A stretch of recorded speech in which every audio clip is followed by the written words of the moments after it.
Assalamualaikum warahmatullahi wabarakatuh.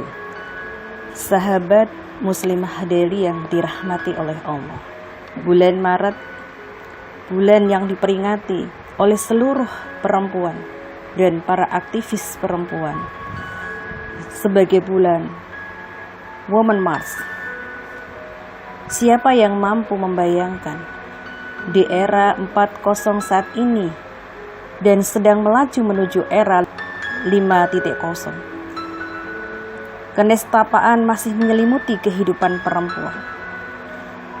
25 tahun sudah seluruh negara anggota PBB sepakat untuk mengadopsi Beijing Platform for Action yang kita kenal dengan BPFA menjadi resolusi bagi kaum perempuan dengan melaksanakan konvensi CEDAW.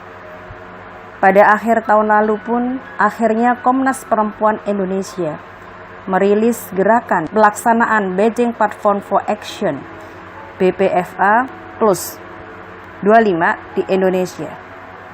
Komitmen negara dalam menjawab tantangan 12 bidang kritis kehidupan perempuan.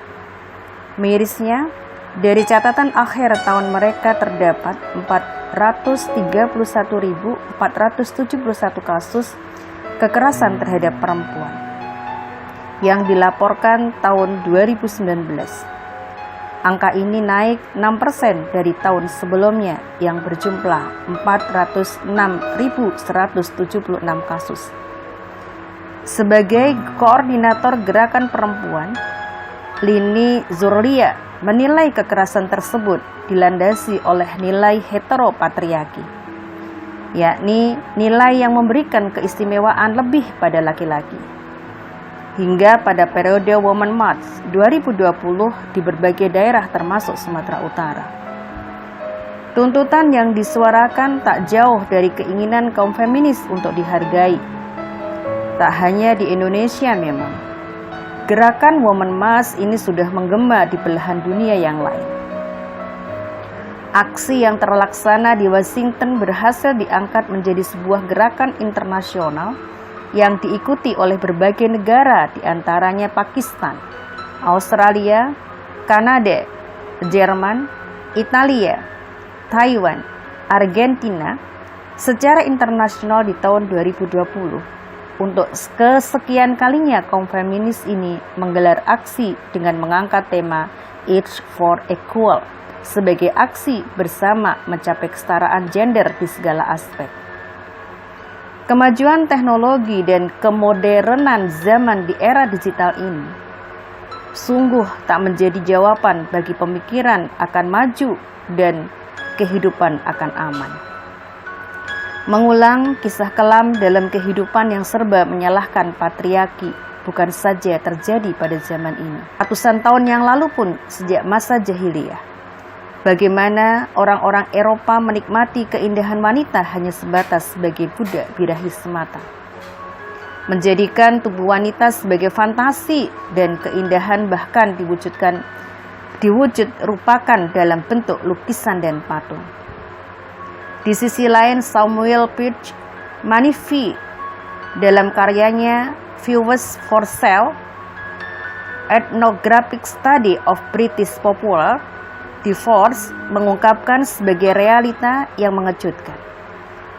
Ia menyatakan tradisi menjual istri berlangsung selama 500 tahun di Inggris. Perbuatan keji ini dilakukan sebagai alternatif perceraian yang berlangsung hingga abad ke-18 dan 19. Bergeser sedikit ke benua Asia yakni India. Wanita tak lagi memiliki hak untuk hidup bila suaminya sudah tiada. Tak jauh pula dari India, bahkan terkisahkan dalam kitab suci Al-Quran. Bagaimana murkanya Arab jahiliyah pada masanya ketika mengetahui kelahiran anak perempuan pada keluarganya. Memerah padamlah mukanya, dan kebiasaan yang dilakukan adalah mengubur anak perempuan yang hidup-hidup. Na'udzubillah min dzalik.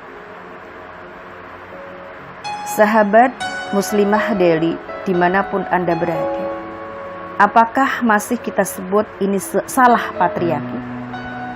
Kehinaan pandangan terhadap perempuan tak pernah dicontohkan ketika Islam hadir di muka bumi.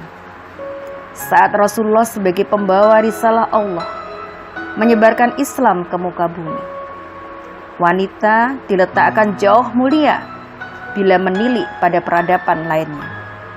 Diposisikan sebagai ratu dalam keluarganya, memiliki peran besar sebagai ibu dan madrasah ula bagi putra-putrinya, pendidik generasi dan pengatur rumah tangga, salah satu pintu surga bagi anaknya, serta sebagai permata berharga yang mampu membawa orang tuanya masuk surga. Sepenggal kisah bagaimana akhirnya bukan patriarki yang menjadi persoalan. Kisah legendaris penyelamatan harga diri seorang wanita dengan aturan Islam.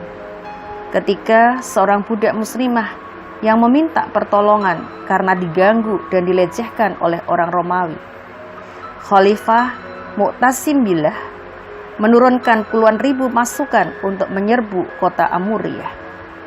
Bahkan dalam periwayatan menyatakan bahwa panjangnya barisan tentara ini tidak putus dari gerbang istana Khalifah di kota Baghdad hingga kota Amuriyah karena besarnya pasukan.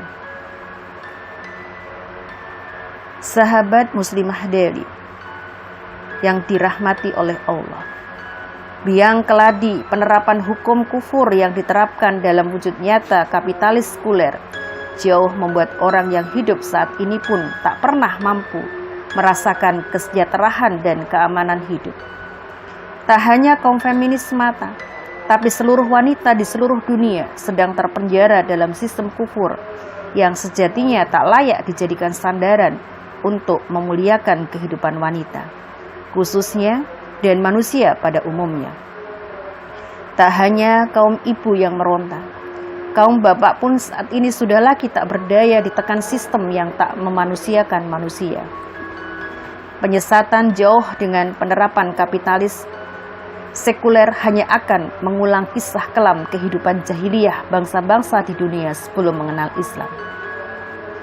Sahabat muslimah Delhi, dimanapun Anda berada, sudah saatnya kita mengganti sistem kufur yang merusak seluruh elemen dan menjadikan Islam sebagai solusi penawar risau terhadap masalah yang kita hadapi. Billahi taufik wal hidayah. Assalamualaikum warahmatullahi wabarakatuh.